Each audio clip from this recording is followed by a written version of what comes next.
Hey guys, Santoli with Matthew VH Van Heuvel with his top 8 YCS Vancouver deck profile with VS K9. So what do you think of the deck overall in the format?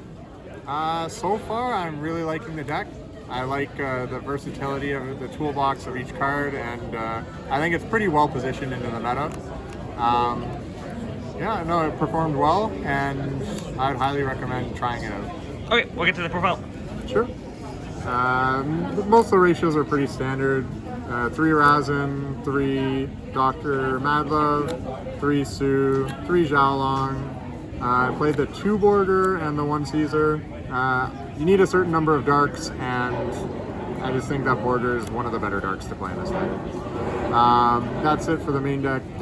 Vanquish Soul monsters. For K9, I played the 3 Azuna, 3 Jokul, and then 1 of each of the less good ones.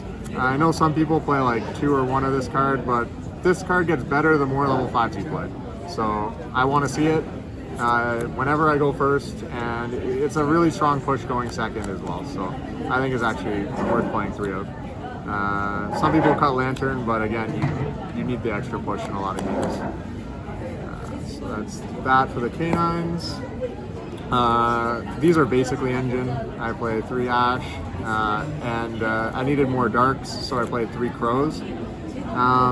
These were like Shifter and Bestials before this event, but I think this card is just more versatile. You draw a lot of cards throughout the game, so I don't want to draw a Shifter partway through.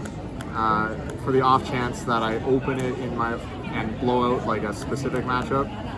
This has more versatility as format. You can hit Crystron cards, you can hit Fimino when they're trying to add it back, you can hit Lupus specifically is pretty relevant. Yeah, it's not bad.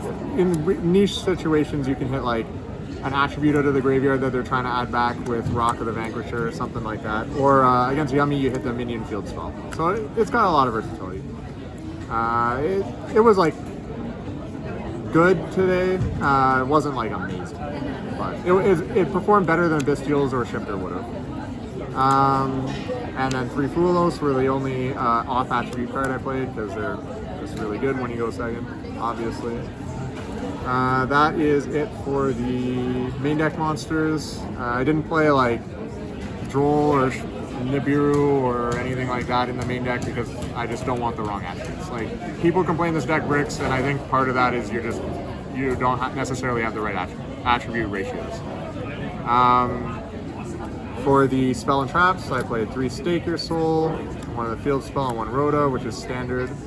Yeah, nothing else to say about that. I played 1 of each of the K9 spells. Some people, like, this is definitely a brick, but I think a lot of people are on Dark Ruler and Droplets and stuff like that right now, and this helps you play through the breakers when you make your board.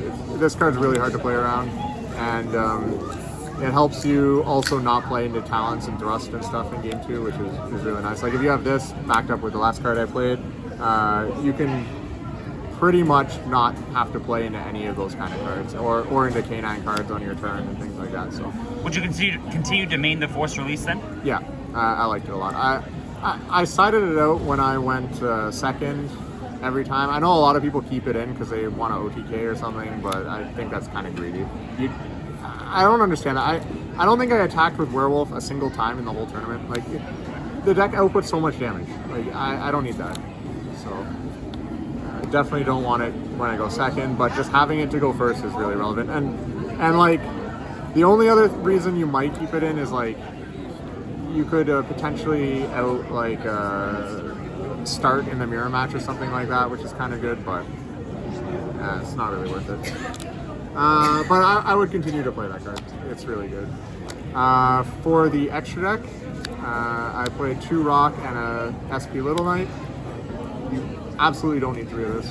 I at no point made 3. Most games you don't even make 2.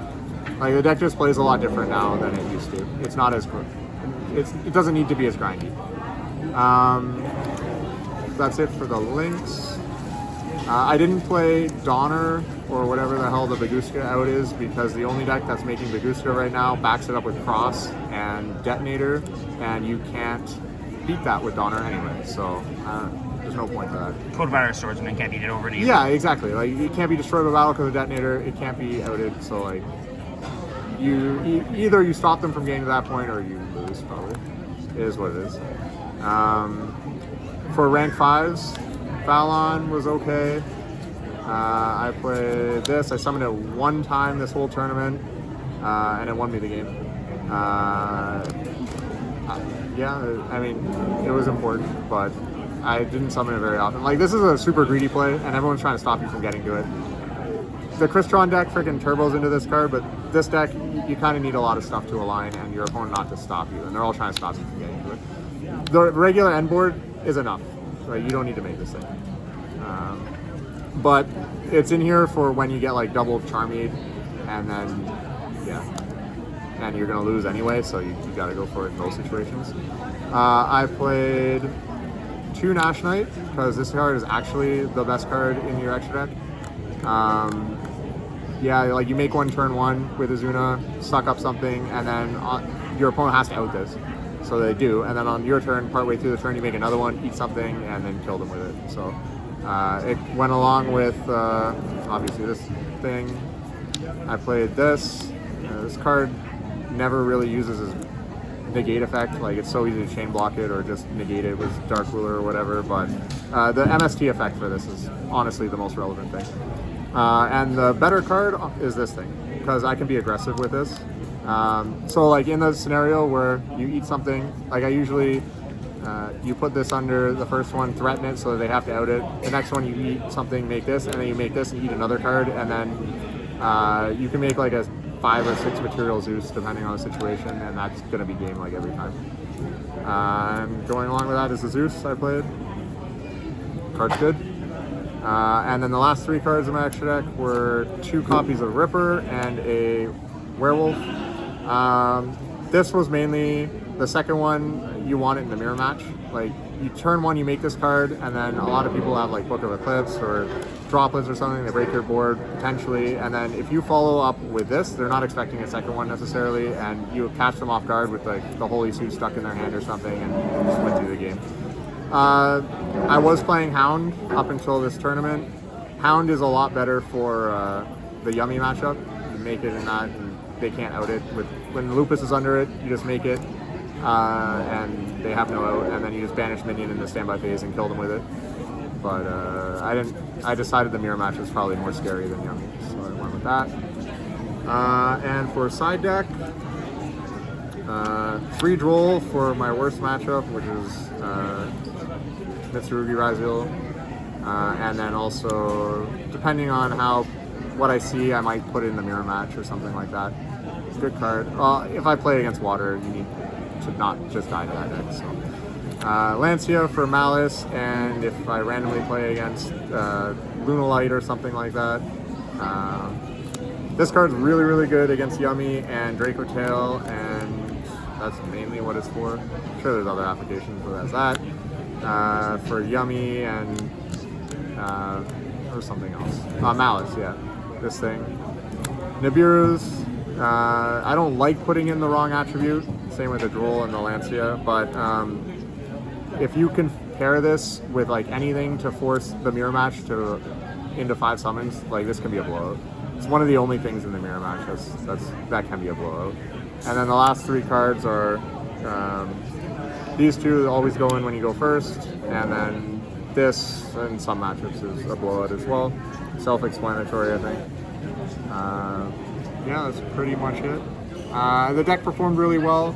I bricked a couple times, but even the brick hands, like, as long as you can put something on the board, like, there's a lot of things that each card does, so you can pretty much grind out of most situations. I bricked pretty badly in the top 8, which would have been okay, but it was a mirror match, and he drew a lot better than me, so he played it well too. It is what it is. But yeah, that's all I got to say for this event. All right, thanks for profiling. Congrats again on the top. Thank you. Shout out to Untouchables, my sponsor. Best place to play in the GTA if you're ever in the Toronto area. Check it out. All right, thanks.